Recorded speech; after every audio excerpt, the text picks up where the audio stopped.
This provides further evidence that the Al-Khifa Refugee Center was in fact a CIA operation. If Hekmat Jar was the CIA's #1 guy in Afghanistan, and the Al-Khifa Refugee Center was sending him recruits, isn't it likely that the Al-Khifa Refugee Center was also a CIA operation?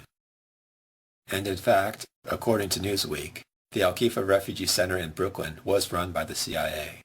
This is how they described it. The diaspora of young Arab men willing to die for Allah congregated at the Al-Khifa Refugee Center in Brooklyn, New York, a dreary inner-city building that doubled as a recruiting post for the CIA. Furthermore, Newsweek says that the CIA provided passports to many of the Mujahideen so they could come to the Al-Khifa Refugee Center in Brooklyn after the war. This CIA document shows that Azzam met with Osama bin Laden in Afghanistan. Azzam knew bin Laden's family and that bin Laden had significant sums of disposable income.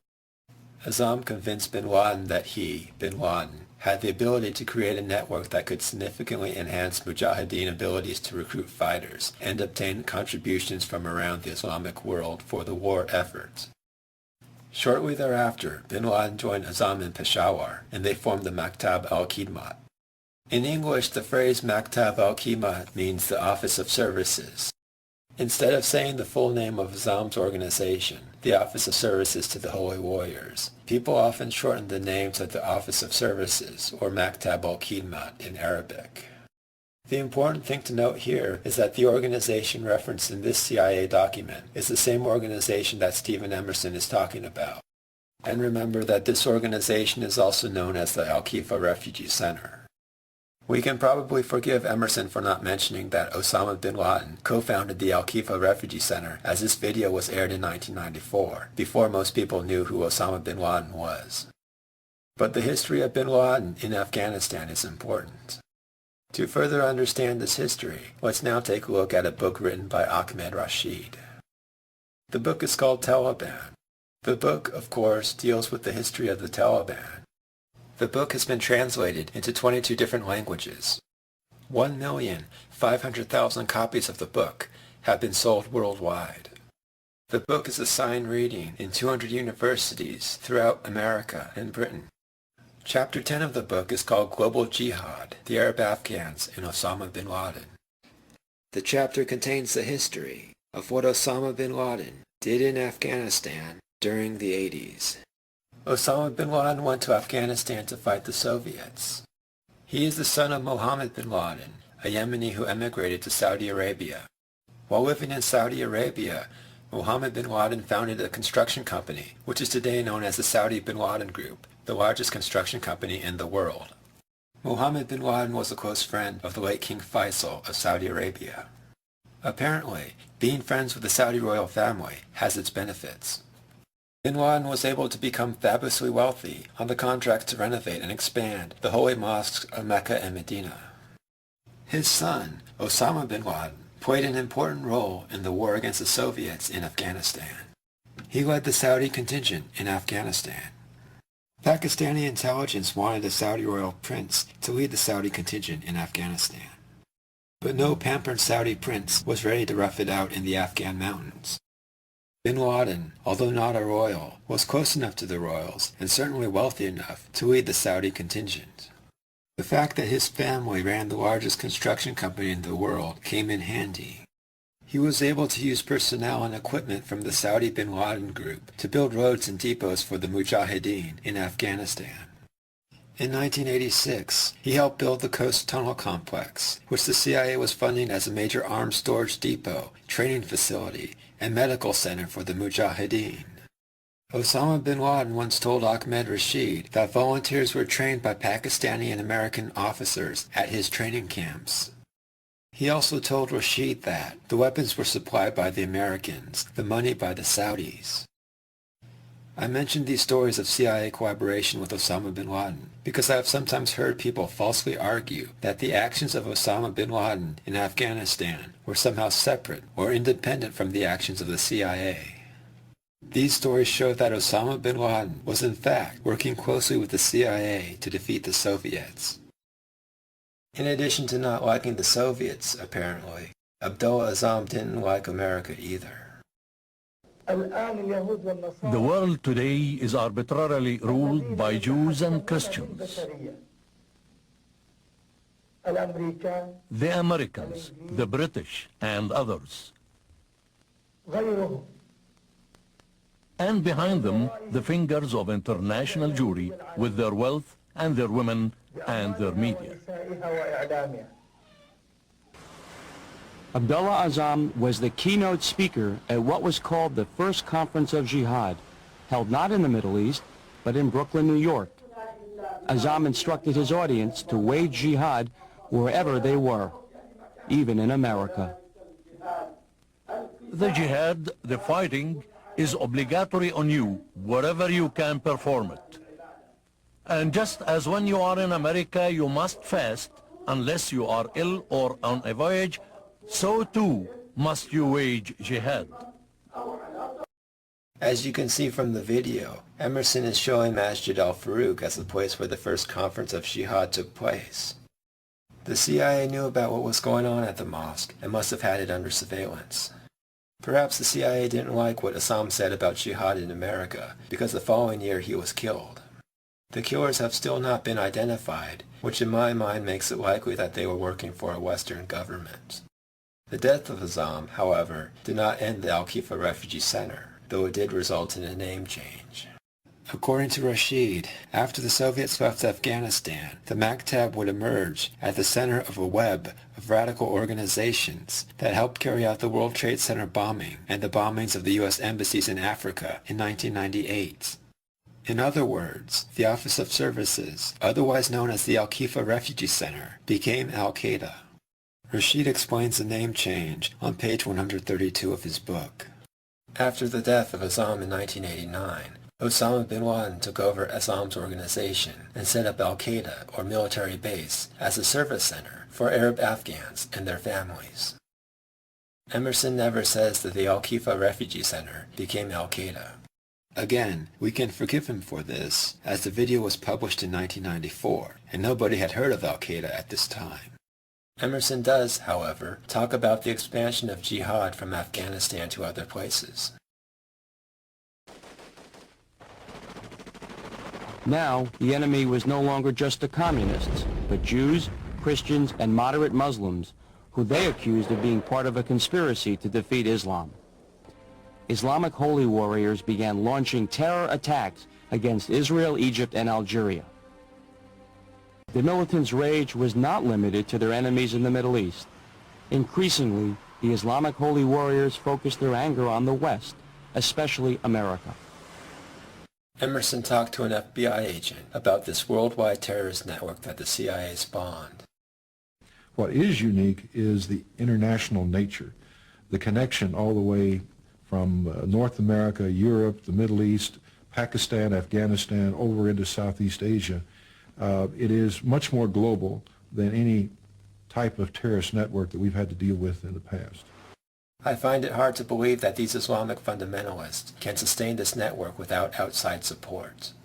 Given that the CIA created these fundamentalists in the first place, it seems only logical that they maintain control of them after the war in Afghanistan. While the CIA takes credit for running the operation to remove the Soviets from Afghanistan, they seem to have a hard time explaining what came next. I'm not exactly sure what the official CIA story is for what happened afterwards. But it seems like their story is that they just stopped everything and forgot that the Al-Khifa Refugee Center, now Al-Qaeda, had 38 branch offices in America.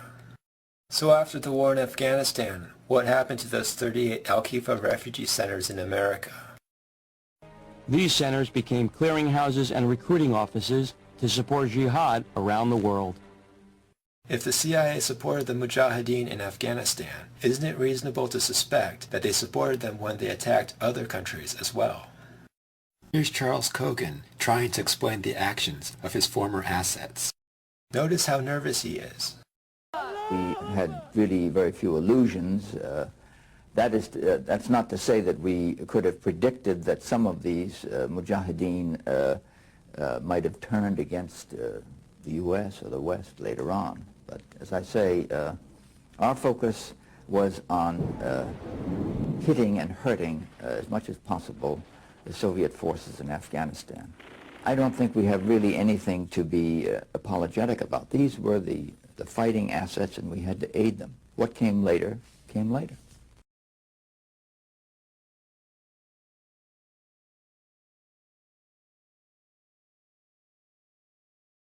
Radicals conducted military exercises at shooting ranges and training camps in at least 9 U.S. locations, including this one in Connecticut. Groups of Islamic militants fired semi-automatic weapons and trained with explosives. According to FBI intelligence reports, groups would come every weekend and shoot 1,000 rounds a day into silhouette-shaped targets. One of the leaders was an Egyptian immigrant named Said Nosser. You may be wondering why the FBI allowed those militants to reside in America and learn how to shoot things.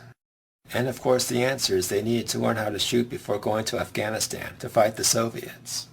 According to the New York Times, before the people recruited at the Al-Khifa Refugee Center in Brooklyn went to Afghanistan, the recruits received training in using rifles, assault weapons, and handguns. In this article, the Times specifically mentioned Said Nosser as having received this training. Court papers showed that he received weapons training during the summer of 1989 at the High Rock shooting range in Naugatuck, Connecticut. In November 1990, Nosser was arrested for the murder of militant Rabbi Meir Kahane. Nosser was ultimately convicted of weapons charges, but unexpectedly, the jury acquitted him of the Kahane murder. His supporters were elated. The judge called the verdict outrageous. It was irrational almost in terms of the evidence that I saw at that trial. It made no sense, common or otherwise, to reach that verdict, particularly with the other verdicts that were reached.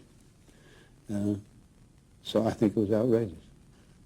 Presumably, the U.S. government had the jury acquit Nosser because they wanted to embolden his comrades at the Al-Khifa Refugee Center, which was by now actually Al-Qaeda. The government wanted Al-Qaeda to believe that they still supported them, and the acquittal did embolden his comrades. They would soon bomb the World Trade Center. You may be wondering, if his comrades bombed the World Trade Center, shouldn't the government have known about the plot beforehand? Shouldn't the FBI have investigated his friends and had them under surveillance? Shouldn't the CIA have been watching them? These people were the same people the CIA used to oust the Soviets from Afghanistan. The CIA knew about them. Shouldn't they have been able to prevent them from attacking the World Trade Center? Of course the FBI and the CIA could have prevented Al-Qaeda from attacking the World Trade Center. But they didn't. And so one must conclude that the U.S. government wanted them to attack the World Trade Center.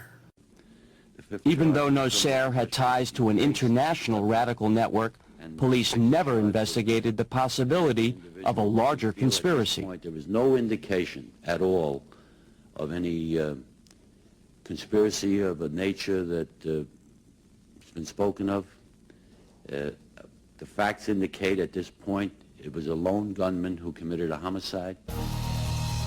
Tonight on Minute by Minute, the 1993 World Trade Center bombing. New York City, rush hour. Millions of people trudge through snow and freezing winds. Thousands come here to the World Trade Center in Lower Manhattan. It is a city in itself. 2 of the world's tallest buildings, with 2 train stations, a hotel, mall, and more than 230 elevators, shuttling a daily population of nearly 200,000 people. One of those thousands is Carl Selinger, a manager with the Port Authority of New York and New Jersey for 24 years. This morning, he's at his desk in Tower 1.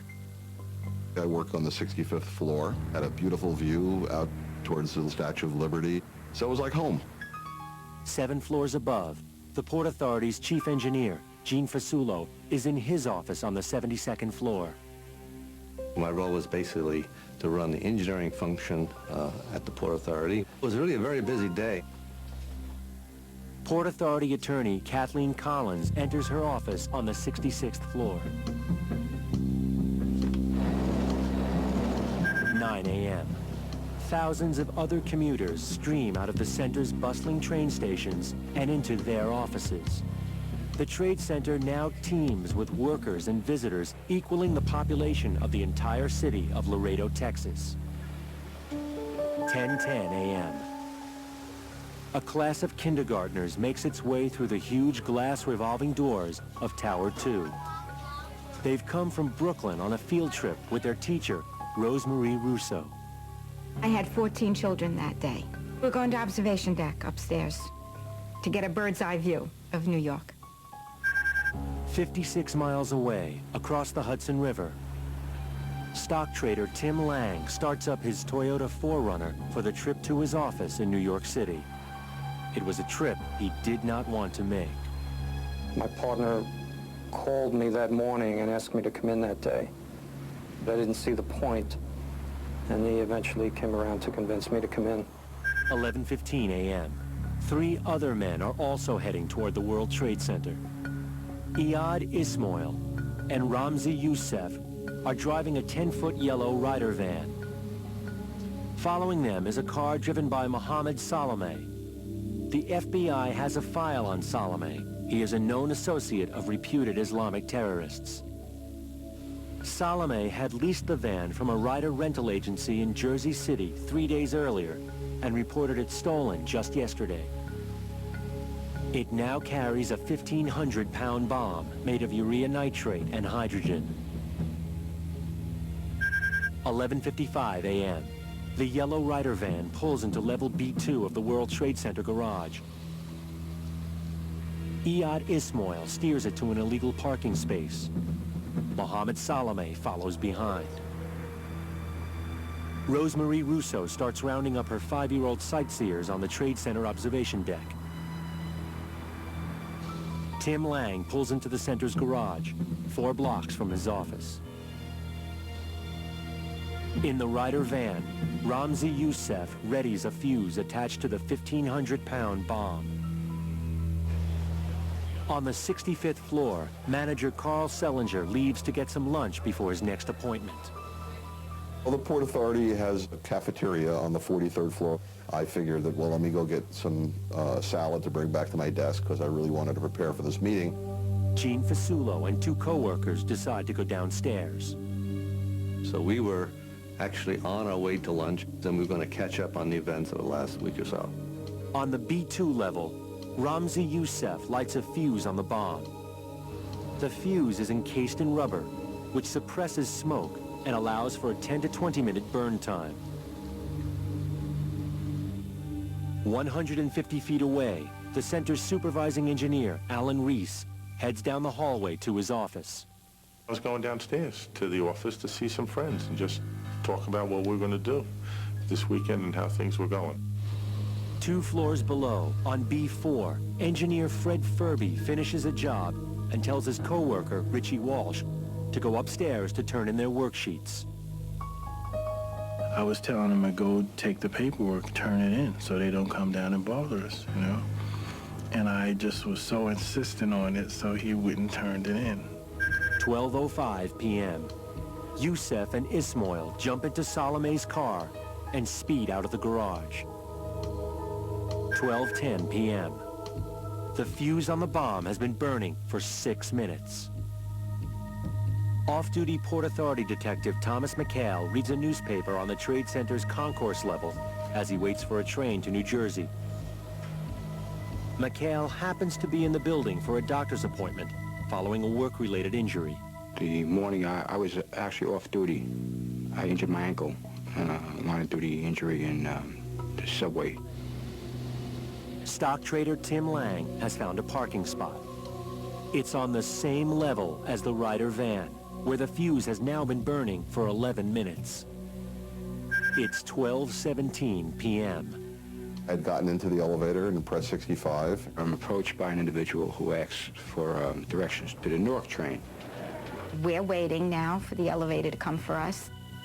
I was standing within the door frame and had just opened the door to my office.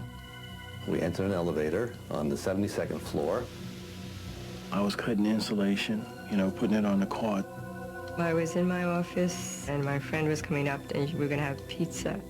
I got out of the car, opened the back seat door, reached for my things, had my car keys in my hand.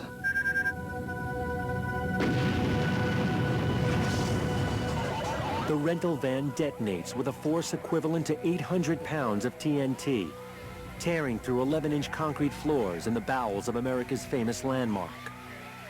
I was physically lifted up into the air and thrown back with terrific force. All of a sudden, just boom, something hit me, and it's like, it took my breath away. It blew me across the room. The exterior walls of the garage came caving into the path concourse level. On the street, car windshields as far as 300 feet away are blown apart as the wave of the blast shoots up through the buildings. The elevator just came to emergency stop. It jiggled as it stopped quickly. And then all of a sudden it stopped. It like shuddered and then stopped. We were waiting to go down. The lights started flickering and the alarms started going off. The wind is knocked out of you, but expand that to be every part of your body just being squeezed. The smoke went up the elevator shaft and up some of the stair towers. Very shortly, it became very difficult to breathe. I could just remember all the gray smoke just filling the whole entire area. I put my hand in front of my face to try to see if I could see my hand, and I couldn't see anything. So my first thought was that I was blind. Chaos and confusion confront rescuers as they try to reach Lang and thousands of others. At 12:18 in the afternoon, a 1,500-pound bomb is detonated in the underground parking garage of the World Trade Center. 12:20 p.m. New York Police Department bomb squad detective Stephen Dodge is about to go out for a quick lunch.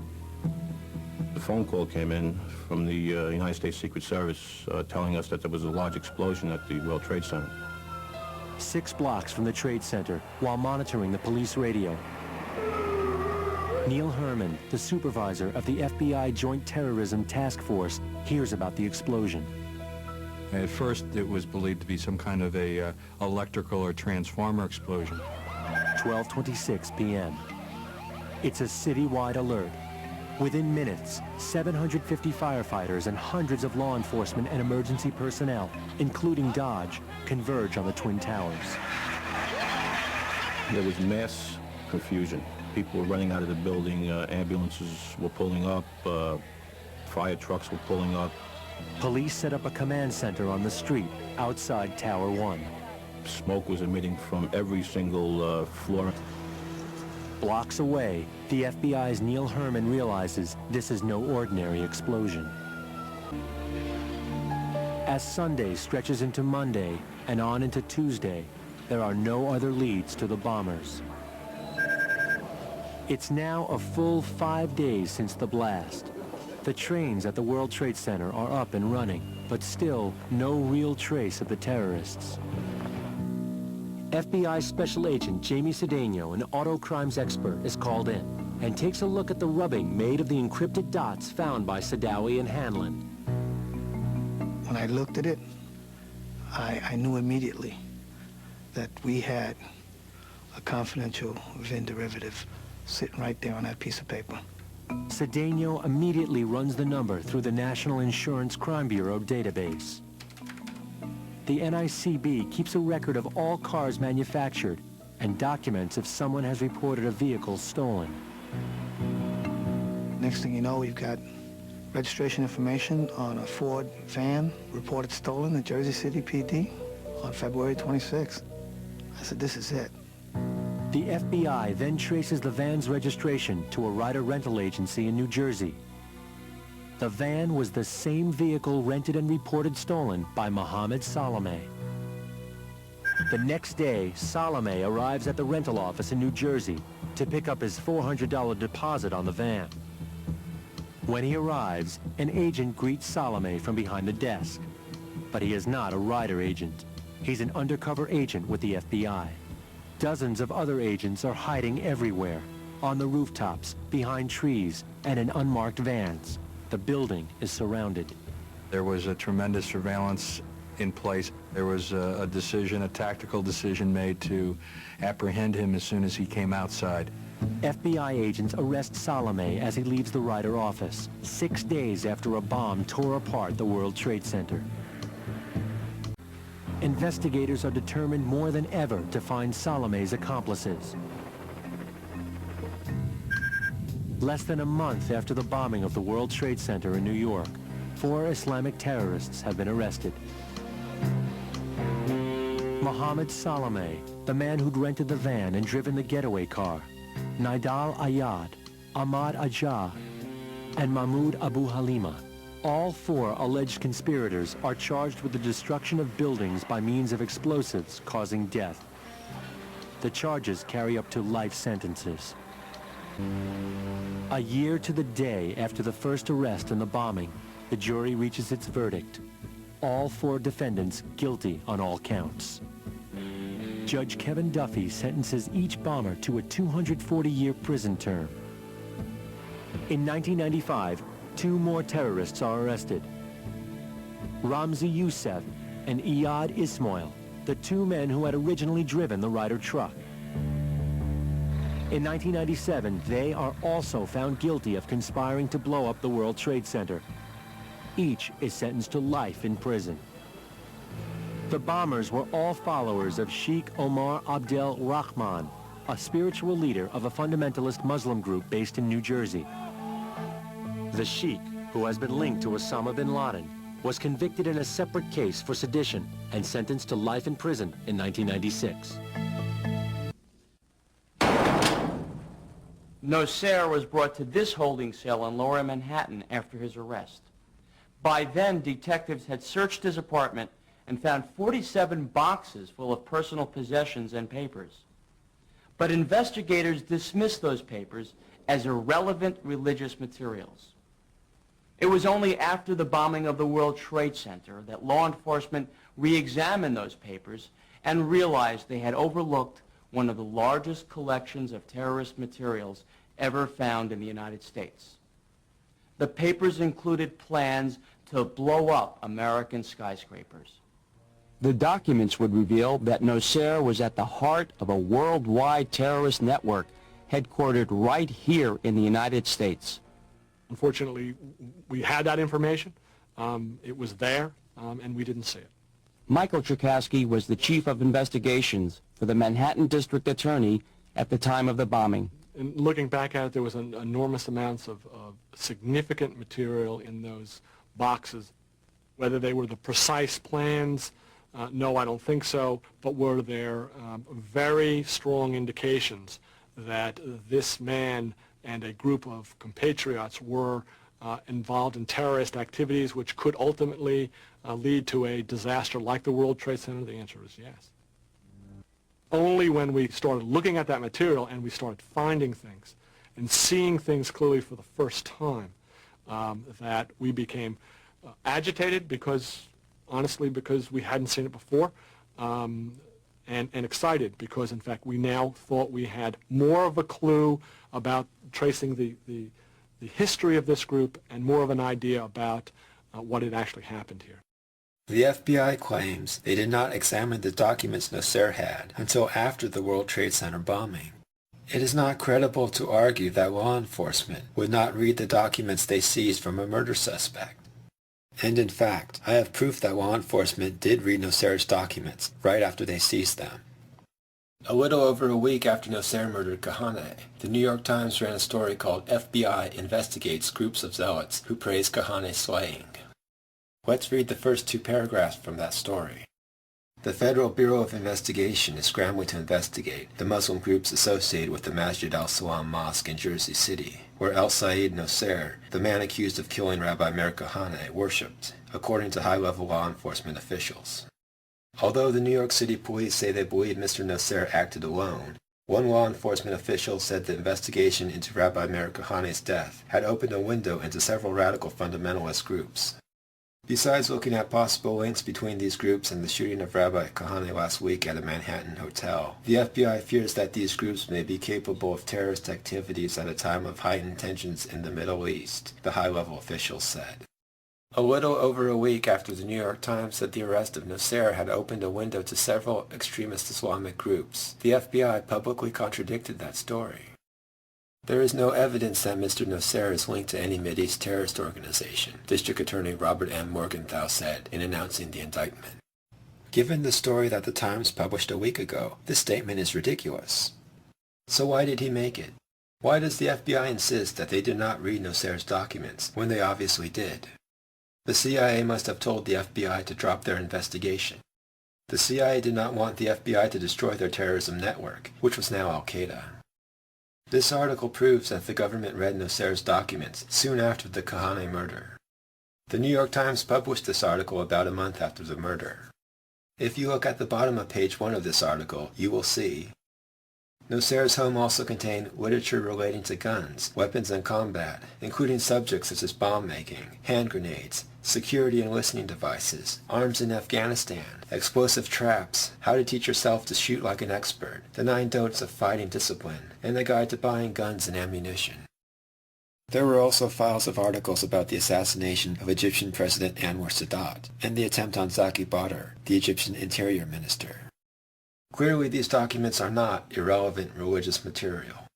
Clearly the FBI did examine the documents Nocera had in his apartment when he murdered Kahane.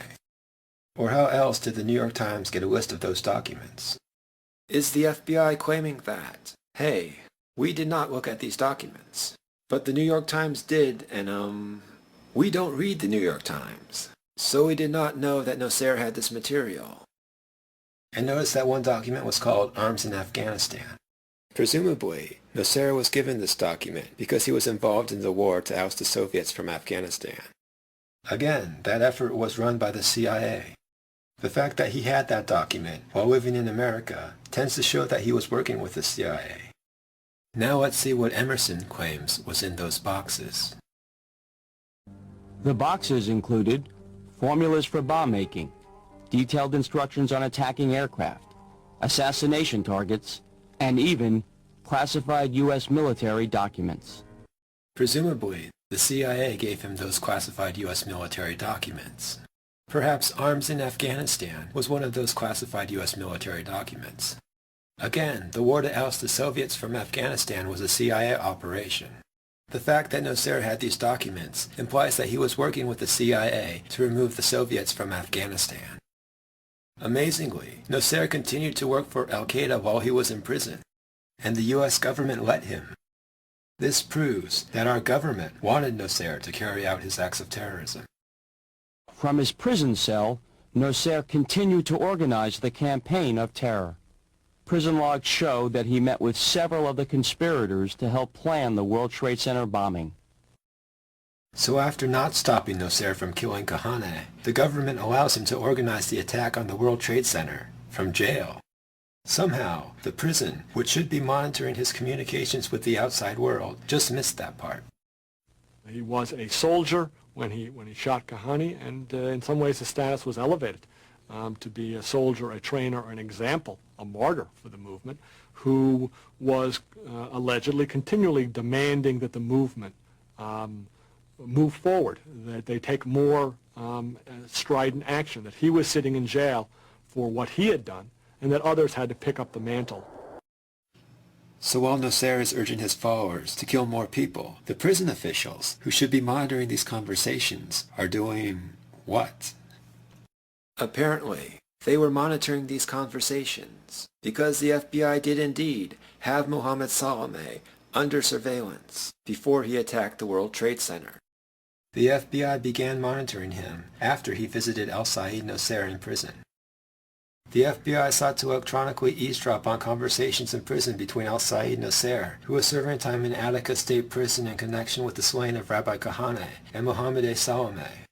Whether tape recordings were made was something officials refused to confirm yesterday. The FBI probably didn't want to acknowledge the existence of the tapes because Nocera and Salameh probably discussed the attack on the World Trade Center. If the FBI said they had tapes which suggested that Salameh was going to bomb the World Trade Center, people would wonder why the FBI didn't stop the attack. Of course, the mere fact that the FBI had Salameh under surveillance before the attack shows that the FBI knew the attack was coming. And Salome wasn't the only World Trade Center bomber who visited Nasser in jail. Many of the suspects were also fervent supporters of El Sayed Nasser. They showed up at Mr. Nasser's trial and have visited him at Attica State Prison. You would think that the FBI would be monitoring these people. And indeed they were. 5 months before the World Trade Center bombing, about 20 members of the two mosques in Brooklyn and Jersey City, where several Trade Center suspects worshipped, were subpoenaed to appear before a federal grand jury. The subpoenas, issued to people who had visited El Sayed Nasser in prison or attended his trial, indicates that federal agents had been pressing harder than was previously known to make inroads into the small emigre world from which the Trade Center suspects came. Actually, FBI surveillance of the terrorists goes back much further than that. The FBI had photographed the terrorists in 1989, 4 years before the bombing of the World Trade Center. James B. Fogel, an FBI agent, said he photographed several suspects as they came in and out of a mosque at 552 Atlantic Avenue in Brooklyn on July 2, 1989. The mosque at that address is Masjid al-Farouk. He and other agents then followed the men as they drove to the Calverton shooting range near Riverhead, Long Island, where Mr. Fogel photographed them firing what he said were AK-47 assault rifles and 9mm semi-automatic pistols at targets. Obviously, the government wanted to keep tabs on their assets. And not only did the FBI have the terrorists under surveillance before the bombing, they also had an informer who had infiltrated the group. Court papers filed in connection with the World Trade Center bombing say for the first time that a confidential informer provided information to investigators about the activities of Mohammed A. Salome, the first suspect arrested in the February 26th explosion. The informer was said to have helped Mr. Salome learn to drive a van approximately 2 days before the World Trade Center explosion. The informant, Imad A. Salam, was working for the Federal Bureau of Investigation since at least November 1991. The revelation that Mr. Salam was in contact with the federal government that long ago raises new questions about why the FBI was unaware of the plot to bomb the World Trade Center on February 26th. Amazingly, Imad Salam apparently taped the conversations he had with his FBI handlers. And in those tapes, you can hear Salam say that he warned the FBI of the World Trade Center bombing before it happened. And you can hear the FBI agent apparently agreeing with Salam. Correspondent Jacqueline Adams has the story. FBI agents might have been able to prevent last February's deadly explosion at New York's World Trade Center. They discussed secretly substituting harmless powder for the explosives, but they didn't, according to the FBI's own informant, Imad Salam. Unbeknownst to the FBI at the time, Salam recorded many of his conversations with his handlers. In one, Salam complains to an FBI agent, "Since the bomb went off, I feel terrible. I feel bad. I feel here is people who don't listen." The agent replies, "Hey, I mean, it wasn't like you didn't try and I didn't try. You can't force people to do the right thing." At another point in their conversation, Salam said, "You were informed. Everything is ready. The day and the time. Boom. Lock them up and that's that. That's why I feel so bad." Other people confirmed that Salam had warned the FBI in advance. Barbara Rogers, the former wife of the informer Imad Salam, said the day after the explosion, Mr. Salam was upset and told her the bombing could have been averted if the FBI had heeded his warnings. He had told the agency that several buildings had been targeted, she said, and he gave them names of several men, including Mahmoud Abu Halima and Ibrahim El-Grabrowni, who were later arrested in the case. One of those two men, Mahmoud Abu Halima, was convicted of bombing the World Trade Center and was sentenced to 240 years in prison. The story of his life is pretty interesting. Mahmoud Abu Halima was one of the people recruited at the Al-Khifa Refugee Center in Brooklyn. He was known as one of the committed. Several times, his acquaintances say, he left his home to go fight for months at a time, with the rebels trying to topple the Soviet-installed government in Afghanistan. Abu Halima came to America on October 4, 1986, with a German passport and a tourist visa.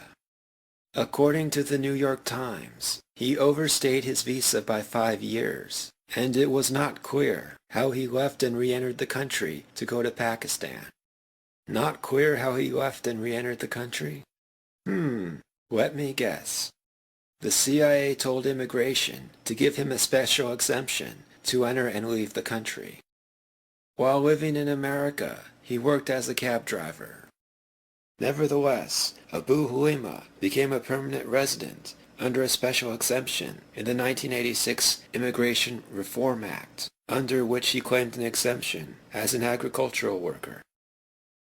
How did Abu Halima get an exemption as an agricultural worker when he was a cab driver who overstayed his tourist visa by 5 years? Let me take another guess. Same answer. The CIA told immigration to make him a permanent resident.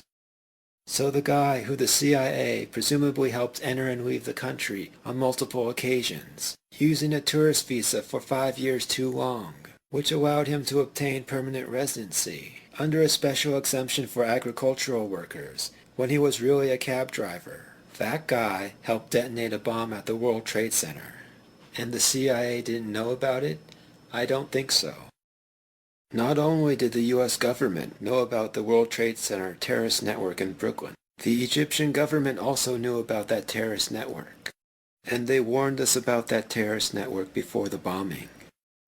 President Hosni Mubarak of Egypt said today that America could have prevented the bombing of the World Trade Center if American officials had heeded his warnings about an Islamic fundamentalist network in the United States. You may be asking yourself, why did the CIA have Al-Qaeda detonate a bomb inside the World Trade Center? There were several reasons. Here's one. The CIA used the bombing as an excuse to lash out at other governments. Throughout the investigation, the New York Times would hint at foreign involvement in the plot. Presumably, whenever the CIA wanted an excuse to lash out at this or that government, they would leak a story to the New York Times which hinted at that country's involvement in the bombing. In the immediate aftermath of the bombing, however, the government told the Times that there was no foreign involvement. More and more, one leading law enforcement official said, the bombing is seen as an act by ill-trained New York area plotters operating independently and without direct orders from a foreign government or international terrorist network. But he cautioned that this view could change as the investigation progressed. The New York Times printed this article on March 26th. A month later, the New York Times was singing a different tune. On April 25th, the Times said, signs are mounting that the attack was part of a wide conspiracy that involved huge payments from abroad. The U.S. government traced this money to Iran and Germany. This case has some fascinating turns coming up in it, said one law enforcement official. There's some real surprises in there. It'll be a bigger show before it's over. One of the countries we apparently wanted to pressure was Iraq. Shortly after the attack, the New York Times reported that Ramzi Youssef, the person who organized the attack, had Iraqi parents, which suggested that Iraq might somehow be involved in the attack. Investigators are examining whether the World Trade Center bombing could have some relation to Iraq. Their interest was sparked by a missing Iraqi, Ramzi Ahmed Youssef, who came to America last September on a flight from Pakistan and disappeared after the bombing. However, the information about Youssef's parents seems not to be true. In fact, the consensus now seems to be that his parents were Pakistani. But presumably, the U.S. government lied about his parents so they could implicate Iraq in the bombing. And there was another apparent connection to Iraq. According to the New York Times, the FBI claimed that two brothers who gave crucial information about the bombing may have fled to Iraq. Presumably, the U.S. government sent those informers to Iraq so they would have an excuse to pressure the Iraqi government. And after the bombing, in their comments to the New York Times, government officials did imply that Iraq was behind the bombing. The fact that both suspects are believed to have fled to Iraq has intrigued investigators who are trying to determine whether a foreign government was behind the attack. One of the brothers who fled to Iraq was Abdul Rahman Yassin. He had been questioned by the FBI and released almost immediately after the bombing of the World Trade Center. Apparently, releasing him wasn't such a great idea, because on August 4th, the government indicted him in connection with the attack. The government accused him of helping to mix explosive chemicals in the month leading up to the bombing. The lawyers for the other suspects were incredulous that the government had allowed Yasin to leave the country. The issue is, why was he allowed to go, considering the information they had after the bombing, said one of the lawyers for the defense. They knew he would go to a country with no relations with the United States, making his return an impossibility. That man knew more than anybody, and that's the man they allowed to leave. Not too long after the bombing, the neocons began blaming Iraq. Lori Milroy led the charge. She wrote a series of articles and books about the connection between Saddam Hussein and the terrorists behind the World Trade Center bombing. Not surprisingly, former CIA Director James Woolsey was a big supporter of Milroy. He wrote the foreword for one of her books. The subtitle of that book was The First World Trade Center Attack and Saddam Hussein's War Against America. In the foreword, Woolsey called the book brave and lucid. Regardless of whether Yusuf was Iraqi or Pakistani, he was certainly an asset of Western intelligence agencies. I won't say that he was solely an asset of the CIA, however, because he was apparently educated in Britain, which implies that he was actually their asset to begin with. In any event, in the wake of the bombing, we showed everyone that Yusuf was working for us. Why else would we bungle the effort to arrest him? We bungled the search for Yusuf in several ways. To begin with, our government failed to offer a reward for his capture in the immediate aftermath of the bombing. The State Department and the FBI engaged in a game of kabuki. The State Department blamed the FBI for not offering the reward. A State Department spokesman, Michael McCurry, acknowledged that the department had denied a request by the FBI in early April for the State Department to provide a substantial reward in the case. Another State Department official said the department had since made plain that it believed the FBI should provide the reward, and that it had the money to do so. So, in other words, the FBI said the State Department should pony up the money for the reward. The State Department said the FBI should come up with the money. And while both sides blamed each other, nothing got done. Rather than bureaucratic incompetence, this was bureaucratic kabuki, the purpose of which was to allow Yusuf to remain free. In fact, one congressman essentially admitted that the whole thing was kabuki, and that the government did not want to offer a reward. Representative Olympia J. Snowe, Republican of Maine, said they could solve it if they really wanted to. And because the U.S. government failed to promptly offer a reward for the capture of Yusuf, American officials say privately that they feared the United States may have squandered a crucial chance to track down Mr. Yusuf before he disappeared in the Middle East. In fact, refusing to set a reward for Yusuf's capture was not the only thing the government screwed up. After he was first identified as a suspect in the case on March 31st, FBI officials said they would move swiftly to add him to its most wanted list. But it was not until April 19th that the FBI could decide whose place on that list Mr. Yusuf should take. And here's another reason why we had Al-Qaeda bomb the World Trade Center. We wanted an excuse to demand that Pakistan crack down on an air route which was used to smuggle in undocumented aliens. Two of the bombers, Ahmed Ajaj and Ramzi Youssef, used this air route to travel to America. According to the New York Times, this air route had become so notorious for bringing undocumented aliens into New York that American officials said they suspected official Pakistani complicity. Of course, after it was learned that those two terrorists used that air route, the American government proceeded to threaten the Pakistani government, and the Pakistani government took action. Their action produced a sharp drop in the numbers of inadmissible aliens disembarking from Pakistani International Airlines flights in April, and so far this month. We've seen a dramatic turnaround, a dramatic improvement, said one U.S. official. And here's the final reason why we had Al-Qaeda bomb the World Trade Center. We needed an excuse to make those Muslims our enemy. Until the bombing, those Muslims were our friends. They helped us defeat the Soviets in Afghanistan. But after the Soviets left, we did not want them to be our allies anymore. So we needed an excuse to make them our enemy. The bombing did that.